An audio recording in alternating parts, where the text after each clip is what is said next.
All right, let's get into it. The Special Delivery podcast was born from a simple idea: a need for a space where African sports stars, legends, and the most important stakeholders, you, the fans, can come together in a way we've never really seen before on the continent. A little over 2 years ago, my co host Edafe and I teamed up with our friends at ATHLST and put out a handful of amazing interviews. We listened to you, took your feedback, and then went back to the lab. And today we are back. The truth is, African football doesn't stop, and honestly, neither should we. There's no better moment to talk about where the game is headed than the AFCON, Africa's biggest football show and the loudest display of speed, creativity, and flair that the game has ever seen. Throughout AFCON, we'll be right here with you, breaking things down, debating the big moments, celebrating the highs, and providing context to the lows. No scripts, no filters, no bass balls. But I wouldn't be doing this alone, most definitely. That's why I have my main man here with me, our AFCON inside man, the oracle of Nigerian football himself, Edafe EseOghene. Yeah, thank you very much. Thank you so much. And how do we say it in Morocco now? Shukran, shukran. Merci beaucoup. Together, we'll be joined by a host of special guests, people who've lived the game, including former players, current legends, sportsmen, and women from across the globe. And today, to mark our return and the start of AFCON, we are kicking things off with someone who knows this stage too well. Join us in welcoming former Cano Pillars, Sparta Rotterdam, AS Monaco, and Super Eagles Maestro, Sani Kaita. Thank you, bro. Barbina, Thank you. wow. Thank you, bro. I hope you're doing good, my man. Yeah, Yeah, it's it's a a pleasure. pleasure. It's always a pleasure being with you, my man. It always has been. All right, we've got a great show for you. My name is Emmanuel Babayaro, and you can call me the Godfather, and you will not be mistaken. In what I go? Live from Abuja en route Morocco. Welcome to Special Delivery.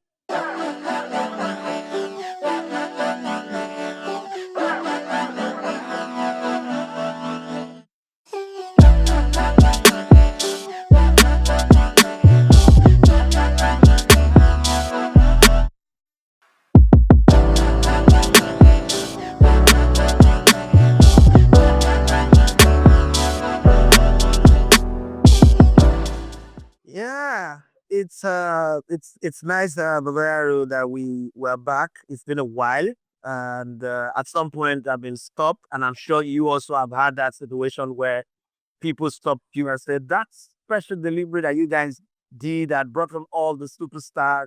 Where is it?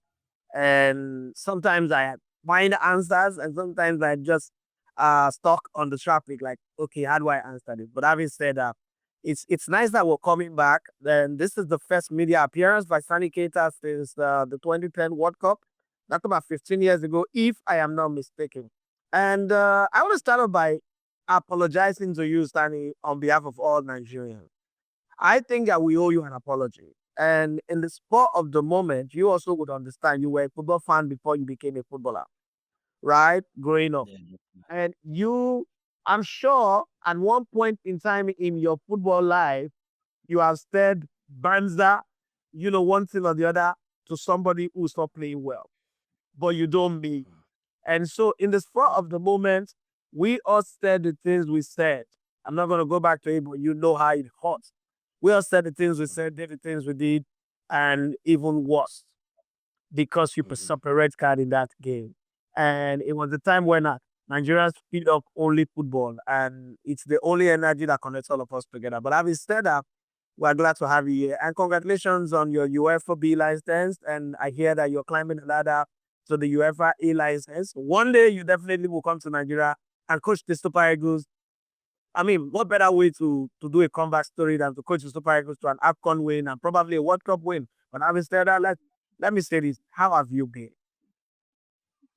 Yeah, I've been good. I've been good here. Just just like a normal guy. Of course, after I retired from football, since I end my career in Finland, I just moved to the UK here, where I live with my family and yeah, try to live life, try to push. I keep the dream alive for what I really want to do or who I want to be in the future. Yeah, did you? There's a recent study that says that the best coaches are made out of midfielders, and the greatest one of them are made out of defensive midfielder. When you started out playing from Kano Pillars to Rotterdam and where you are today, did you ever? At what point did you click and you said, you know what, I want to be a coach. Coaching is what I want to do. Yeah, definitely. Some of the coaches I work with during my career, they already highlighted that if I decided to be a coach, I would be a very good coach. And having said that, you mentioned being a midfield player is a huge job to do on a football pitch because you got to read the game. You not only for yourself and also as well as your mates, how everyone moves the opposition and as well as your team. So definitely that is a point where, but as a midfield player, you have a chance. I don't know to understand the game more than definitely other aspect of the game. All right, guys. Edafe, you are in Morocco. Our eyes, this Morocco, and it was swell. I mean, from what I saw from the on the screens, it was. I think you're having a swell time. I mean, did Morocco come through, or did Morocco come through? Can you run us by?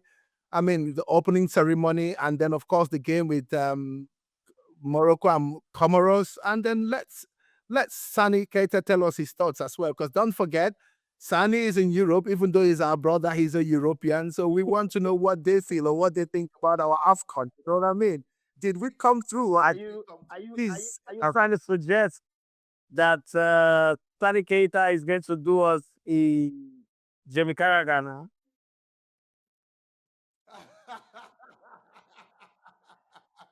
Uh, uh, well, we'll find out. Let him pick one to let us know that, and he will collect the basketballs of Nigerians if he does that. if there's anybody who understands the Nigerian bad buzz, he's the one. His entire life is the bad buzz of Nigeria. Especially when we put in his application to become Nigeria's coach, and they will remind him when he did a Jamie Carragher. Yes. But basically, I was here in July for the WAPCO, the African Women Championship. It was beautiful. The weather was good. The Moroccan sun in July, ran till 10 p.m. in the night. And so I came this December with that mindset. Now let's not forget that somewhere in 1998, I also signed for Raja Casablanca, so I have a little bit of connection with Morocco. But that's where it ended, because when we landed a couple of days ago, it was freezing cold, and we didn't plan for that in terms of our outfit, our wears. We came like show boys. We want to be superstars. We want to be seen like we're big men, we're celebrities coming from Nigeria. But then the weather humbled us. Infrastructure is good in Morocco.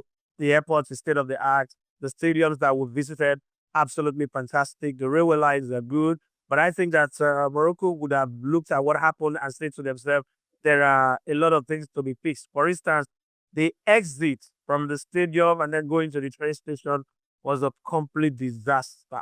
They need to fix that.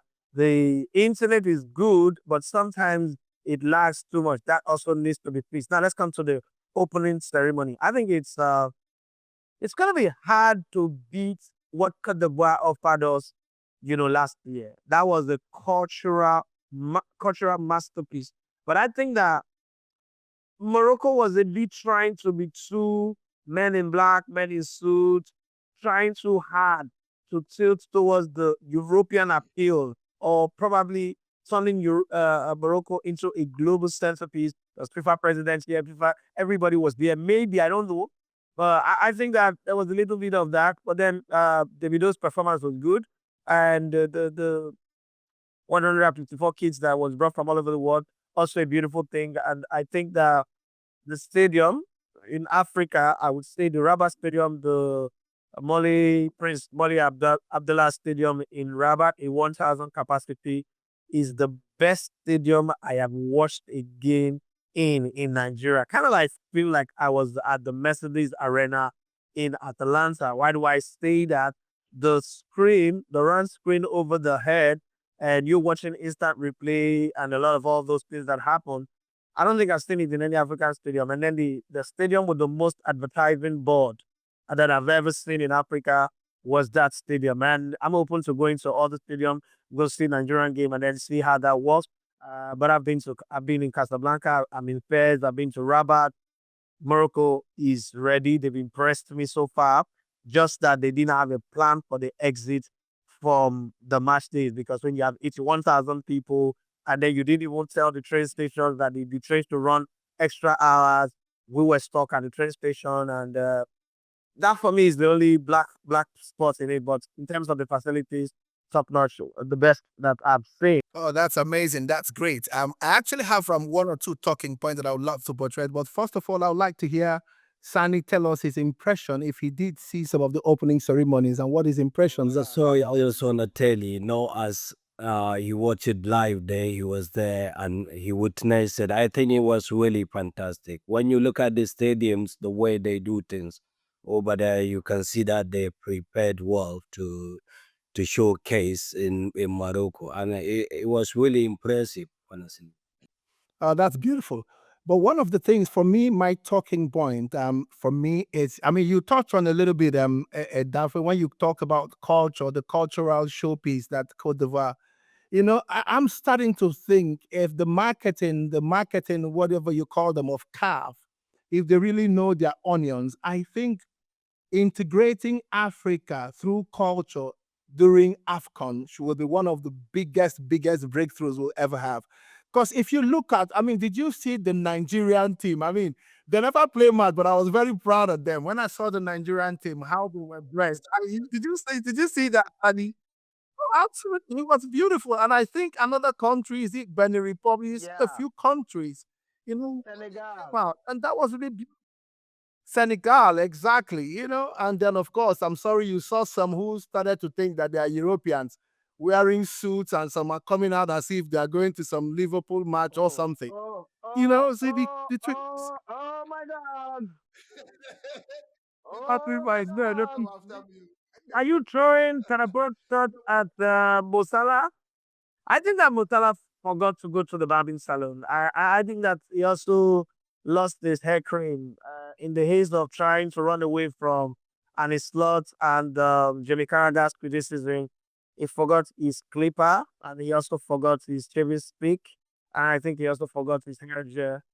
I think the Egyptian teams were looking like hotel stewards. They look like people, like some staff at the five-star restaurant who are doing both valet parking and working at the buffet. They didn't really come culturally appropriate for a country that is from the cradle of civilization, the country from the land of the pharaohs.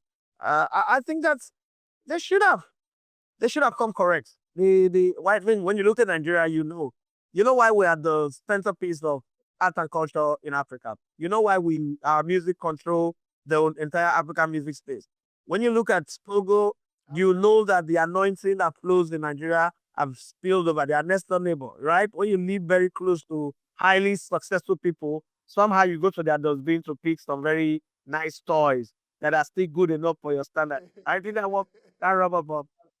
I was looking for the beauty that Kente, African Kente brings to the party, but then Oh yeah, I forgot. I looked out for them as well. Yeah, I was like, I wish the Kente people were there. That would have been I beautiful. forgot that They would have been I amazing. forgot that they don't have the capacity to be at the AFCON. I mean, I'm talking about our Ghanaian Brothers and sisters. But it was a beautiful show. It was a beautiful opening ceremony, and I can sit here and say, listen, Morocco have done what needs to be done. So can Africa now put up a show? And so far with the result we've seen, and then they also played the opening game. I like the way they welcome Ashraf Hakimi to let him understand that even though you're injured and you're not going to play, come and show us the African Ballon d'Or. And the entire stadium welcomed him. heroically, if you allow me to create a new one. And the way they sang his name and they hailed him was beautiful, colorful as well. Let's see how the showpiece go. Thank God South Africa won and Zambia drew, but we'll see how it goes. Well, Sani, talking about still staying on the opening ceremony and then the cultural bit we were talking about. Now, do you think somehow that the lackadaisical attitude of some African countries, talking about like the Egyptians, the way they were dressed, the way they appeared, and all that, do you think some of these indistinct attitudes here and there are probably part of the reasons why in that part of your world, I would say, they seem to think that our AFCON is not that big, it's not that good, or it's not that strong. I mean, do you think some of these things help to aid such suggestions, please? No, I think everyone, every part of the world, everywhere on earth, they know African Cup is huge. They knew it's massive. But I understand some people pretend not to understand this or not to know this because they don't want to know. But African football, anywhere you go in this Europe, the best league in the world is English league. And when you look at the English league, majority of the players are foreigners. So many African players, Asian players, some other countries from Europe as well. So it's a mix of everything. And they all know how important African Cup of Nations is for us as Africans. And we're very proud to play or to be watching every single game. They know, but some of them don't want to know about this, especially if we affect them in a way. Some of their player is going away, this, that. They try to push that narrative to belittle the African Cup, which they did. Prove me or you just there. I love that. Do you know the part I love most? He said, unless they pretend not to, but in actual fact, they know. I love that bit. Yeah, yeah, but that's something that I noticed just before the start of the World Cup. Uh, our very own midfield maestro, one that the world recognized. He's so good in naming twice. I saw him on the Nike advert, and so I grew up on Nike, Total 90, and the rest of it. But what was interesting was that Nike chose JJ to run this advert. Nike, by any shade of the world, does not do adverts during African Cup of Nations. It's the NBA team and the World Cup. But to see that happen preceding the leading up to the African Cup of Nations, just gladdens my heart. I don't know, when you see them on the internet, on YouTube or on television, how does it make you feel? No, I feel very proud, to be honest. When I saw JJ with that shirt alone, I felt like, I felt emotional because I was super proud because seeing that shirt alone, it reminds me of Atalanta 96, which we all still proud of, to be honest. And Talking about Atlanta 96, have you noticed the picture behind a certain host of the show that is nodding his head right now, feeling like he's Iron Man, like he's, yeah. I don't understand. Very arrogant people, that 96 people, but we love them. Oh, but to be honest with you, is what it is. It is what it is. I accept. So, Edafe, let me give. Babayaro. Sorry, Okay. Edafe. While you are trying to big me up, let me also big you up. Let me make you feel important. Let me give you your own 1 minute, I mean, a 1 second of fame. That man over there you were talking to, Sani Kaita, I will tell you this. When I called him to book for this interview, and he was asking me certain questions, and the moment I said to him, I'm doing it with Matthew Edafe, he was like, Matthew Edafe, is he not that short guy, that very short, smart guy?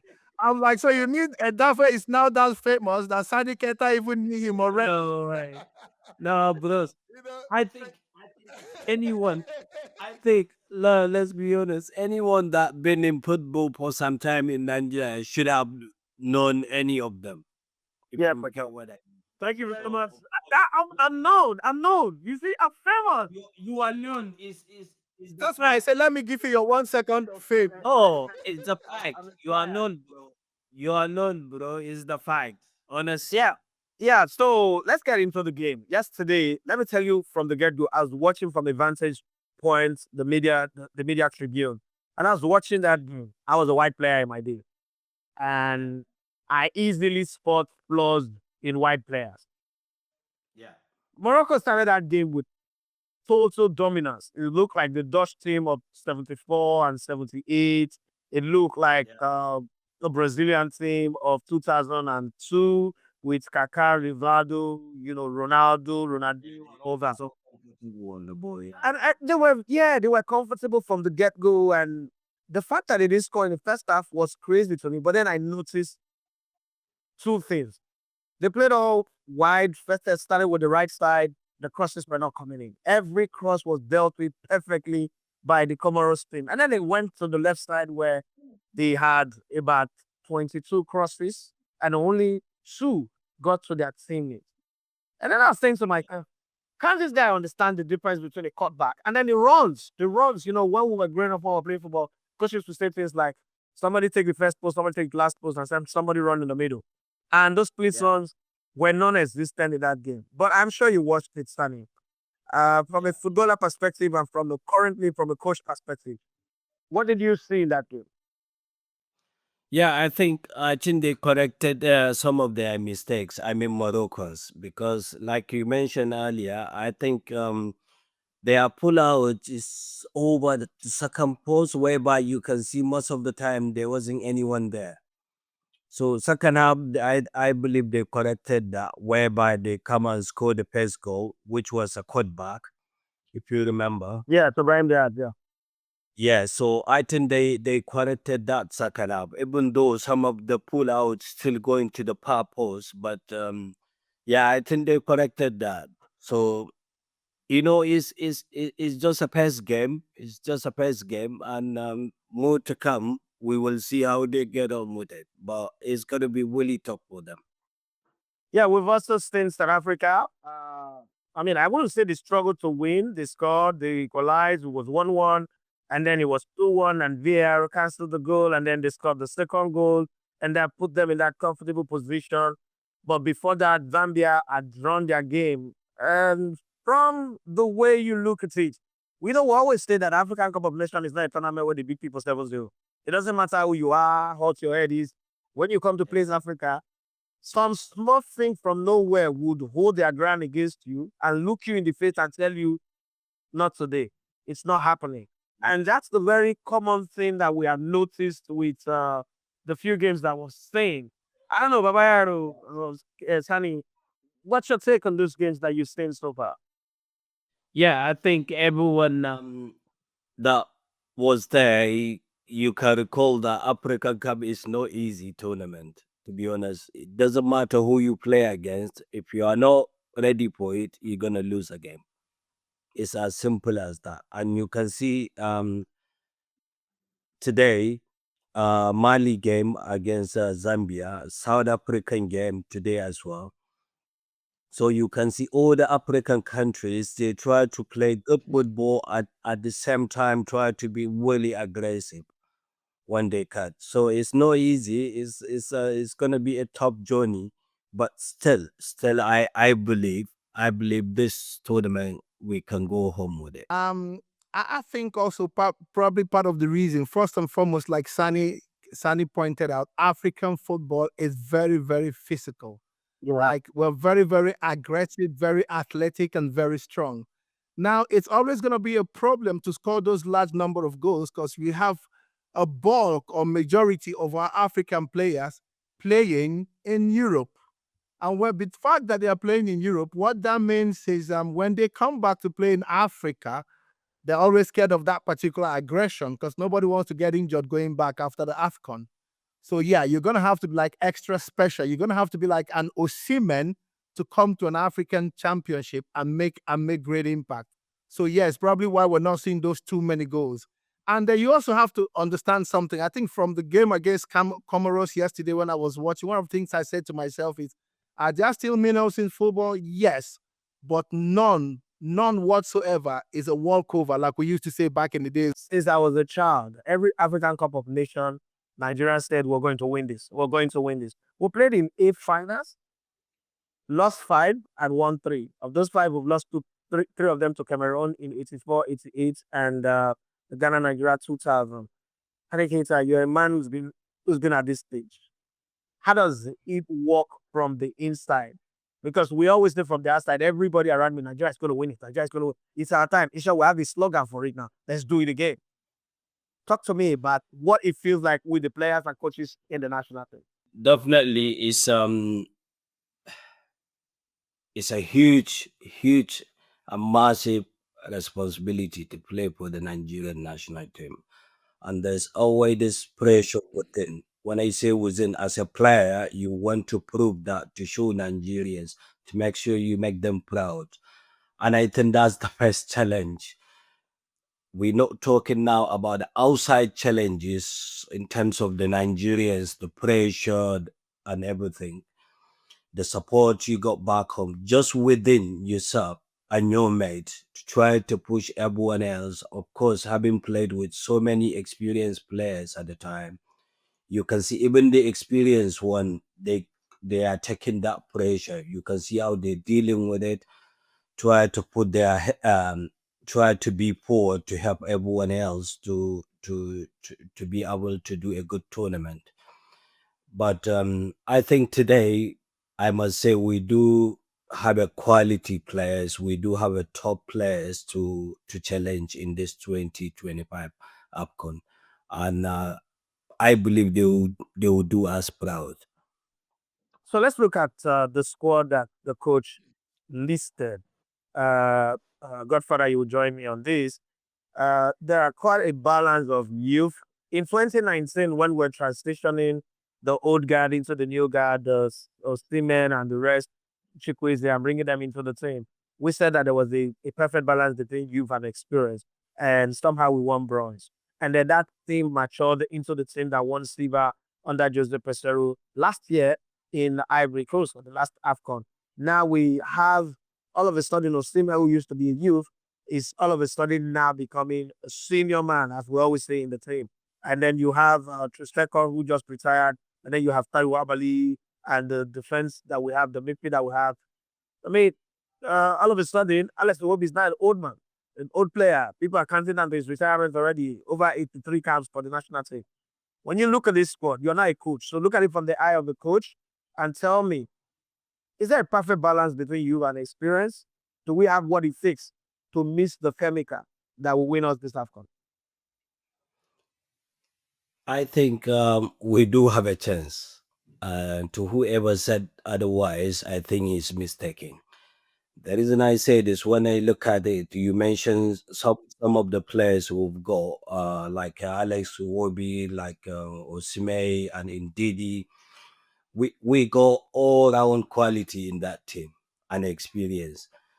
So if you look at that, you think we have a balanced team as well as the young ones who just joined the national team at this tournament. I think they will do us proud. And like I said earlier, anyone who think otherwise, I think you will be mistaken.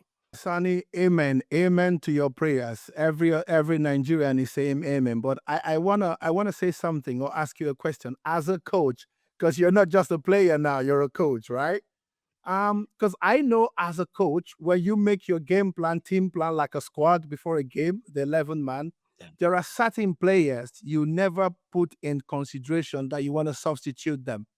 I mean, basically, no coach makes his game plan and thinking, oh, at some point I want to substitute my goalkeeper, or at some point I want to take out my central defender, or at some point, maybe not even my defensive midfielder. These are 3 critical places you never want to touch. Yeah, definitely. I completely agree with you. I coach in the youth system here in the UK, and I can promise you that there are certain positions that I really do not want to take them off. Sub them off, no, unless we kill the game, then I can do so. Otherwise, it's so difficult whereby not just because you like those players, because of the balance of the team. And you always need to have to look at those things. The balance of the team is more important. And without some players, you wouldn't have the balance. So if you need them on the pitch, you let them on the pitch. Do you think it was wise for us to let our captain Ekong go? That is actually where I'm hitting at. I thought it was too close to the AFCON to let our captain and central defender go. The reality of Yes, that go is, ahead. Ekon, I think he has done a brilliant job, fantastic, and I think we should be proud of him because he represents Nigeria really, really well, and he has done brilliant job for Nigeria. And for whatever reason, he retired. We do not know. And for me personally, I don't want to know, but I'm definitely proud of him. I don't know him personally, but the way he represents Nigeria, I'm very proud of him. So, Sani, let's look at this squad now. Let's look at that team. A few years ago, you look at when we had back-to-back winners of the African Footballer of the Year. We won the Nations Cup in '94, and we were the team to beat. Now we've won the back-to-back African Footballer of the Year again with Osimhen and Ademola Lookman. And Yeah. all of a sudden, just yesterday, we saw them young. Now it seems like their career is winding down. So the question I'm asking here for you to help me look into, what kind of pressure are these old players, Ademola Lookman, Victor Osimhen, Wilfred Ndidi, Alex Iwobi, probably Samuel Chukwueze and Moses Simon, your brother from the Love. What kind of pressure do you think those players will be on right now? Because this might just be their last AFCON, or maybe one more. Yeah, definitely. That's like I said to you earlier. The pressure is within. You see, all those players that you about players you mentioned, the pressure is within. So they want to do something that will really, really make Nigeria proud. That's the first thing. And when you look at it, not only in a single game, every single game or every single day, they will sleep with that on their mind. You as a midfielder, I watched you play for Canopilla, and one of the things that I noticed with your game was the fact that you could cover the entire field with your mapping, the way you map the game. This looking at this Super Eagles who always complain that the midfield is a problem. We have the best collection of strikers in forever. For you, where would the battle be for the Super Eagles if it's going to go wrong or if it's going to go right? Where in the midfield of the Super Eagles would that battle be? I think when you if you look at Alex Iwobi, he goes around the pitch a lot, not only in the super, even in his club, and as well as Ndidi. But in this Super Eagles, I will prepare Ndidi to be more like a holding midfielder, whereby Alex Iwobi and some other player can be running around the pitch, but Ndidi to be the main key right in front of the defense, if that makes sense. But it's all decision of the coach, the way he wants to play. Is it with one holding midfielder or two together? So it's all depend how the coach wants to play. I think the players are aware that this Nations Cup is all we got. It's all or nothing. So I believe the players are aware of that, and that will push them a bit more to put more effort, of course. And we are here praying for them and watching them to deliver. Babayaro. I like that word. You just give us a punchline or nothing. Yeah, Morocco does not have a good AFCON history. In the last 10 editions, they've been knocked out in the group stage about 5 times, and one time they got to the semifinals, if I'm not mistaken. One time to the finals, they lost, and then round of 16 and all that. But then we cannot deny the fact that in the last 10, 15 years, they've invested heavily. They've developed football within the African continent. They've become the envy that everybody wants to be like. Morocco have gone to the world to become the second African team after Ghana to win the World Under 20 World Cup, and he did it in grand style. Sani Kaita, you were at the 2005 World Youth Championship in the Netherlands. with Stamps Theater, if my memory serves me right. You guys almost won it, but the magic of Angel Di Maria, Convo Stevens, Zeki should have come, and that's a topic for another day. But we lost it. They've also, they just a couple of weeks ago, they won the Arab Cup with their TB. They won the semi-finals of the World Cup, the first African team to get to the semi-finals of the World Cup. And they have this thing, the current African World of the Year is there. You will say Nigeria have won it back to back. It doesn't mean anything. Between Nigeria and Morocco, who do you think stands the better chance of winning this year's AFCON? I can promise you from the Morocco I have watched yesterday, with the players we got in our national team, Nigeria, we got much better chance. And I agree. Like I really, really do agree. You know what I agree before. When you look at the The reason I said this Yeah, is this, sure. bros. The reason I said this is this. I know for the fact it was a first game of the tournament. Of course, it's gonna be shaky. This is just Comoros. And don't forget, there was a moment whereby if they had a clear chance to equalize the Comoros, Yeah, if they did equalize that ball, the game could have been different entirely. I quite agree with you. When Bono make a great save. The ball went through his leg, but he managed to somehow to stop it. If they equalized that ball, the game could have been entirely different. So, and having look at Nigerian national team today with the players we got one of the best strikers in the world in Osime. We got all these top guys that playing in so many good leagues. So we can say yes, we have a much better chance than Morocco.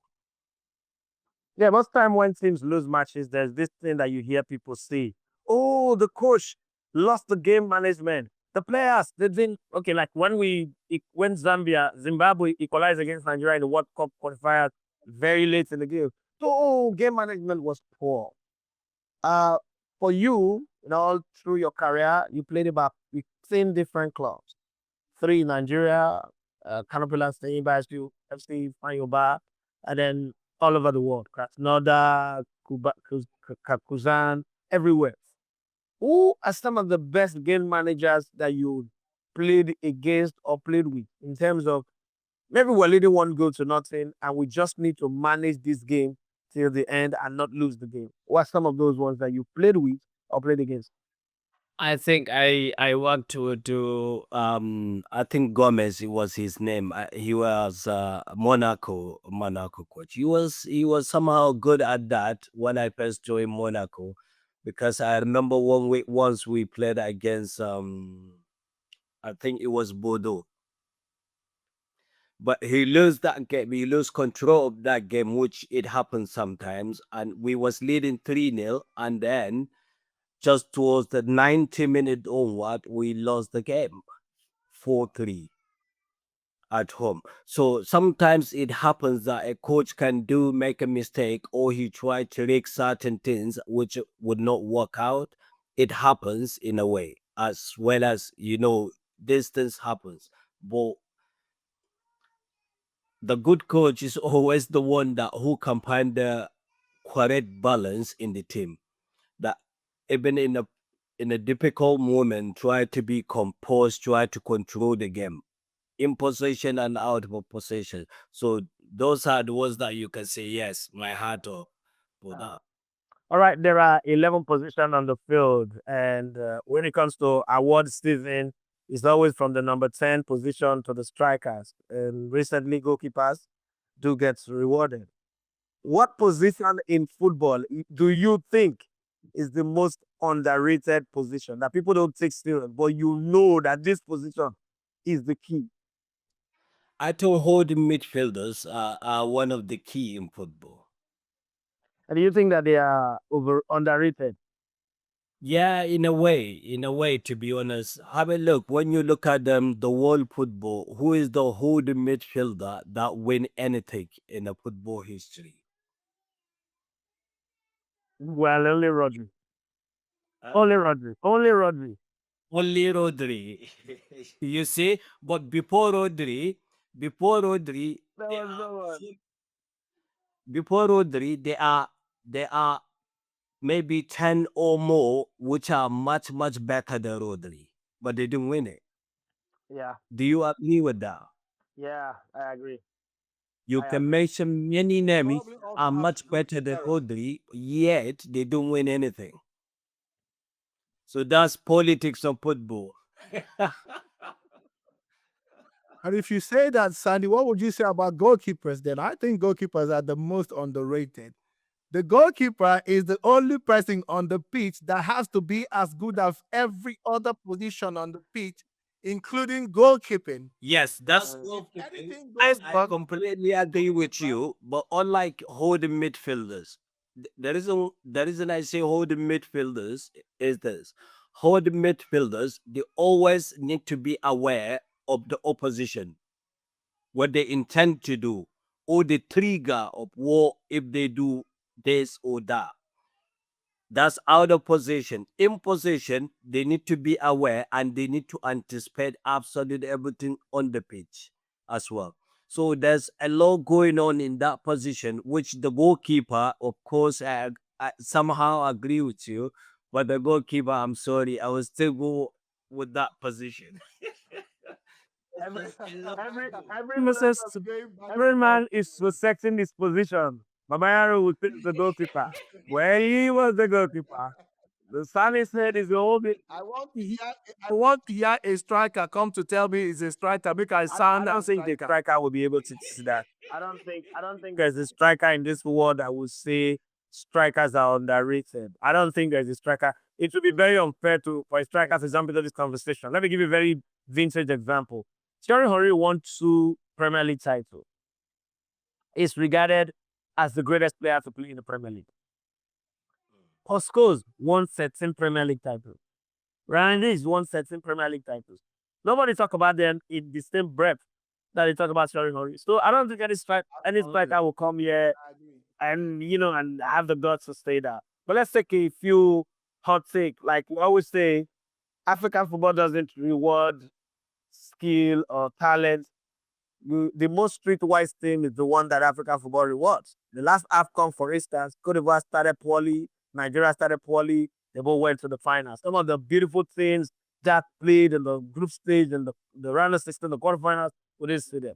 Again, in 2021 in Cameroon, Nigeria started brilliantly. Kenneth Umeru looked at Mo Salah and said, "Oh, you're the Egyptian Messi. I have suffered in the hands of the almighty Argentine Messi. Today, I will visit his stain on you." And he wrapped him, puts him in his pocket. We won all our group games, but we were beaten by Tunisia.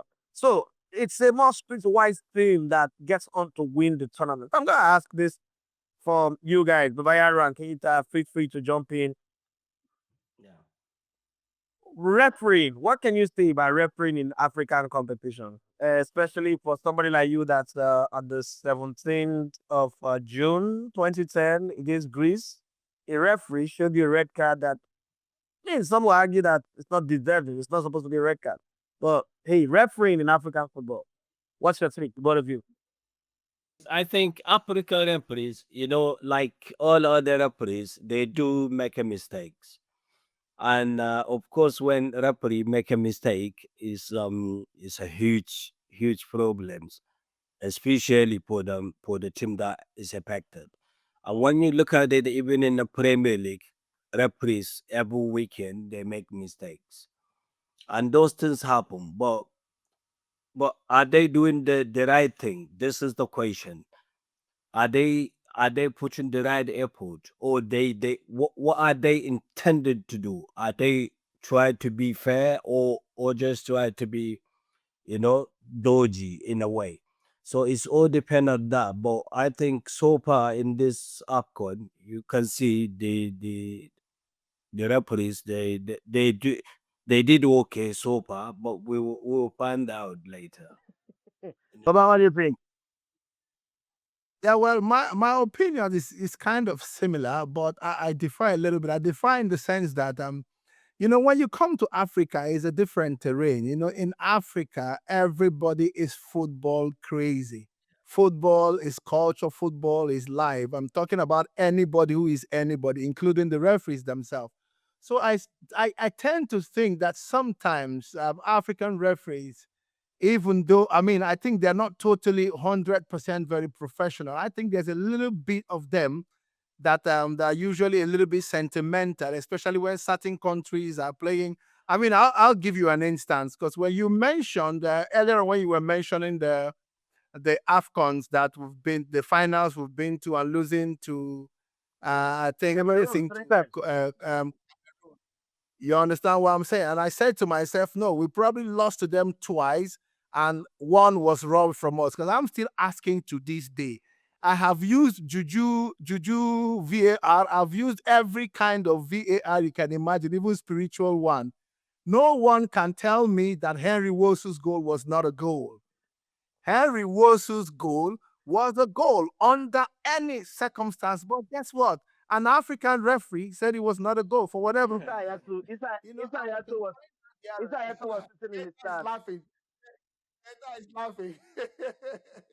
And So that's what I'm saying. Issa Hayatu was the president of CAF. So I think there's a little bit of politicking sometimes within the African referring sector. In my opinion, that's my personal opinion. I might be wrong, and I hope I am wrong, but that's my thinking. coincidentally, I had a sit down with the goalkeeper that was on mix. That makes sense, Yeah. actually. I had a sit down with the goalkeeper that was on the bench for that game in 1988 in this same Morocco, because Thomas Okono was in goal, but the goalkeeper that was the reserve goalkeeper was Joseph Antoine Bell. And I also read that and we laughed. But then he told me where the rivalry between Cameroon started, and it was Stephen Keshi and Mudalawa, I guess, who went to the radio station to say something and got through Jamila and himself and the rest of the Cameroonian to say, these people, we can't lose to them. And that's how that story starts. I wish we could let bygone be bygone, but we cannot. Having said that, one of the things that African teams that have been blamed for a lot of times is poor game management. This World Cup qualifiers, we drew some games due to poor game management. The biggest one that comes to mind is in, I think it's called, where we did we play that game against Italy, where we lost the game in a very dying minute. Roberto Mossi got the ball on the right, ran through and passed the ball to Roberto Baggio, who slammed the ball into the pocket in the corner. The rest is the state's history. Nigeria, the fifth best team in the world at the time, ended up not progressing. Had we managed the game properly, we just may have gone all the way to the finals in our first World Cup appearance. But it has stunted our growth, and all of our biggest success have always ended in random 16. So for you, Sani, what do you have to say about game management? Why do we not manage the games very well? We play to the gallery all the time. Why? So there's like I said earlier, it's all depend of the coach. How you manage the games. Different coach, different ideas. Some coaches, how they manage the game is by keeping possession. The risk is to make sure we keep possession. So when you keep possession, you're defending as well as attacking. So you can move the ball around the pitch, try to be composed, everyone game management to make sure no any yes, exactly. So yeah, it's all depend of the coach, the way the coach is approaching the game or his own idea, right? So that's it's all depend of that. No individual, of course, is the idea of the coach. Does the coach have an idea which he highlighted to the players? He wants to play in certain way, or we need to be in control because you need to get all those plays. You need to plan it ahead of the game. When we're going in this direction, when the game goes that direction, because as the game goes, every minute situation can change. Yeah. Sani, I'm gonna write your application letter to the NFF. You were so technically sound. I'm just listening to the man and I'm nodding my head. I'm like, this young man is He's very sound. He's very, very sound. young man. Sound. Absolutely, absolutely sound. And I'm very Let me get a little bit personal now. But before we get personal, let me ask you this: is experience overrated in football? And between experience and tactics, which is more important? Experience is very important, and tactics is more important. Okay. The reason tactics is more important is this. Like I mentioned just a few minutes ago, tactics is everything in football because you can't play football without tactics. Because you need to have your own idea, train over it, highlight it to the players in different scenario when it goes well, when it doesn't. So tactics is everything in football. No one could say otherwise because without it, then nothing works. So let's get a little bit personal. If you, I mean, after this show airs and you get a phone call, hey, honey, we're not qualified for the last two under-17 World Cup. We're struggling with the under-20. The Super Eagles are also struggling. Nigeria is now calling consortium of coaches, Coach Ayere in Dubai, Sani in the UK, Coach Olumide with Beyond Limit. And they call you us to come. Would you honor your national call? Will you honor your father's land? And if you have to choose, which of the teams would you like to start? I mean, start with. Well, actually, football is football. You don't know where you're going to start. Some you don't know, but whatever opportunity comes when it arrives, you got to look at it, of course, and then you make a decision either to take it or not. So, but definitely, I'm Nigerian. I'm always proud to be. I represent Nigeria from the youth to the senior level in every tournament on earth. So I'm still proud to achieve all those success. I would say with Nigeria, and of course, I will always honor Nigeria. Whatever opportunity comes, then we need to make a decision to see what is what. So you just said something that leads me to the next line of questioning. And I'm going to also ask about this one. There are a few elements in life. Uh, everybody lives through these emotions. Moments that you are most proud of, moments that you regret, things that you feel, oh, I missed it. If I had only done this, I wouldn't have missed that chance, that opportunity. So for me, let me start with you, Stanley. What are the things you regret in your career as a footballer? I think one of the thing I would say I regret is the first thing is for me living IS Monaco, pushing to go alone to Cuba and Krasnodar, Russia. I think that's one of the things that I would say I regretted. Wow. So what is that one thing that you are, or a couple of things that you are proud of when you look back and say, I was part of this, or I did this. This happened because I was there. Yes, the thing that I'm very proud of in this football journey is for me representing Nigeria in Wafu Cup, in under 20 World Cup, in Olympics, in Olympics, in African Cup of Nation, a World Cup. Come on, I must be proud. It's a country of hundred of millions of people, and I'm pretty sure I did make people proud as well as myself. Oh, you earned it. You earned it. Absolutely. You were that good. You really that good.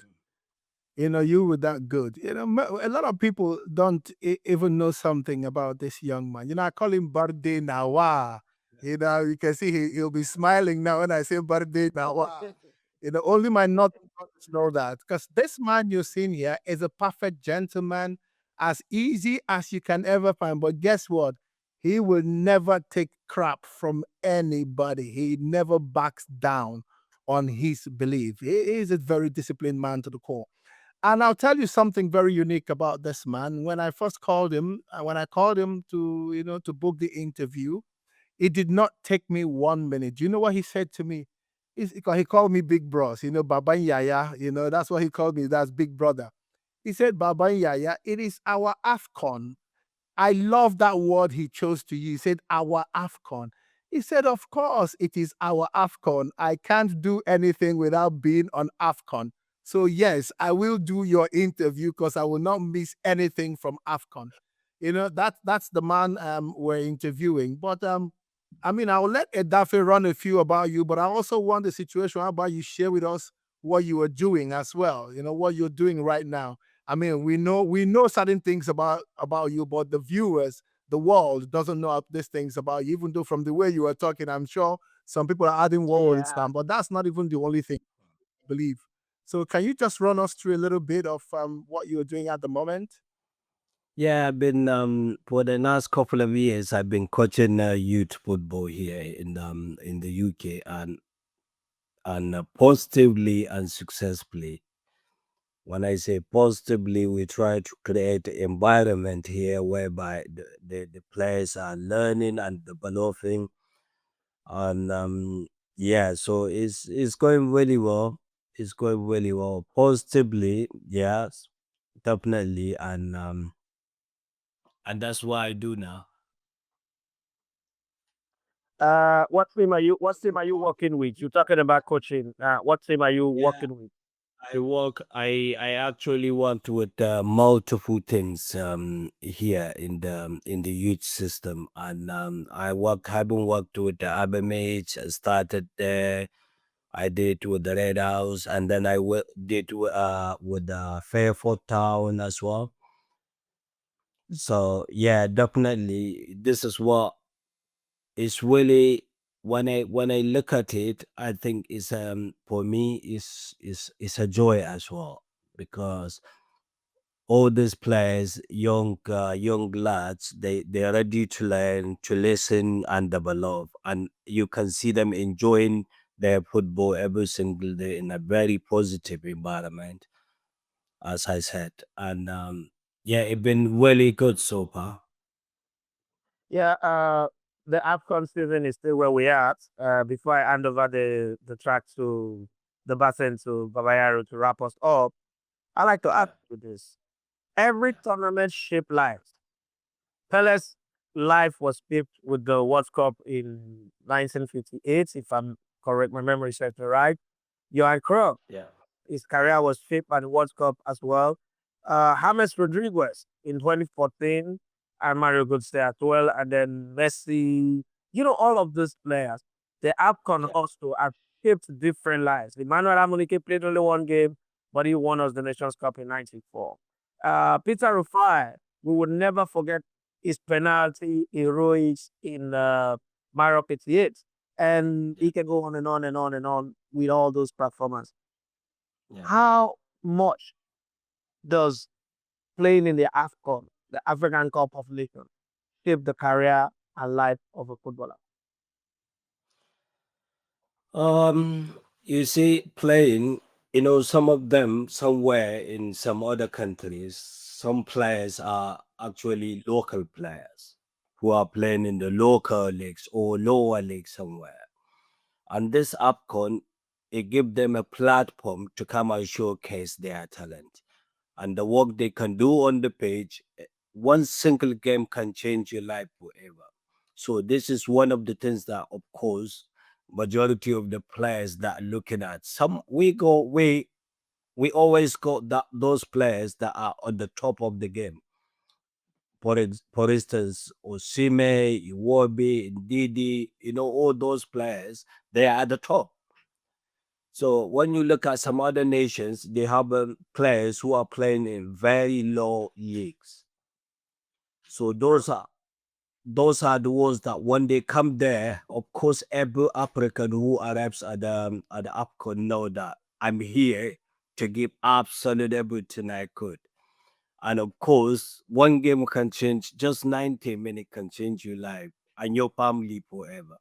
So it means so much for us as African to be in African Cup. I wouldn't be proud if I didn't play in African Cup of Nation. Mm, I So know. I was there. not once. I was there in AFCON, not once, and I'm genuinely proud of this. All right, Babayaro, you the pilot. It's Yeah. time to land our tour, man. Yes. Yes. Having said that, I just want to ask Sani just one question. Yeah. One advice. Super Eagles is playing on Tuesday. One advice. I know you will say you are not the coach. Yes, we all know that the coach is saddled with that responsibility. But I mean, we're all former international players, big figures. You're quite a very big one, and you're a coach as well. What would be the one advice you will give the Super Eagles for tomorrow's game? Yeah, I just hope the coach will look at it to put a balanced team whereby the team will click all together rather than individuals. And when you look at it, sometimes we depend on individuals' abilities, which of course we did have the individual players who can do certain things. But in this tournament, I hope they will look at to put a balanced team where the midfield, the defense, and the attack they're gonna work together to put that show and for us to lift that trophy in Morocco. Thank you very much. That's fine. I'm sure when I was doing the introduction and you heard me call this man Oracle, now you believe you know why I call him the Oracle, right? That's why we call him the Oracle. Thank you. Thank you. Thank you very much. The man. Sani, thank you so very much. You've been not just an amazing friend, but an amazing younger brother to me. Thank Like I told them, Edafe here. You know, you are someone we talk 247 of every day from the day we met so many years ago. You know, and I love your spirit and your love, the patriotism for your country, which still resonates with you. It's an amazing ride with you Thank you very much. on this beautiful. And Edafe, thank you so much to me as well, and as well as Big Bros. Thank you very much, and all the crews as well. Some of them I didn't even see them, but yeah, thank you all. You know, while we were talking, I was hearing those voices, little voices, tiny voices from the background. Yeah. Look after them, my Yeah, man. I think I Please just take very good care of them. they really miss me here. I know. I can hear the tiny voices You in know the they keep background. I can you know hear them. what they're doing? They keep opening the door to come and have a look. Does he finish or no? You know? Yes, All right. man. I'm gonna sign up, but you're gonna sign off with Come me, and say Sani. hello. You're Oh, gonna do you something. already in your pajamas. Okay, come and say hello to big bros. You gotta say hello. Hello. Hello. How are Oh, you, hello. darling? Yes, here. Hello. Say hello.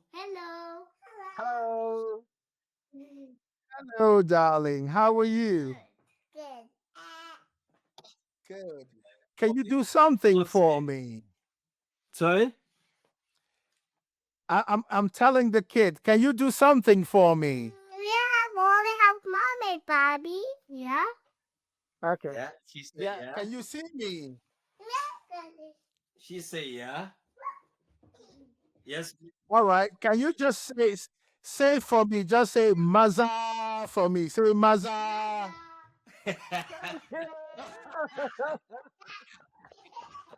Thank Oh, you. thank you I very love much that. for have a good I love evening. when I say it right. I'm gonna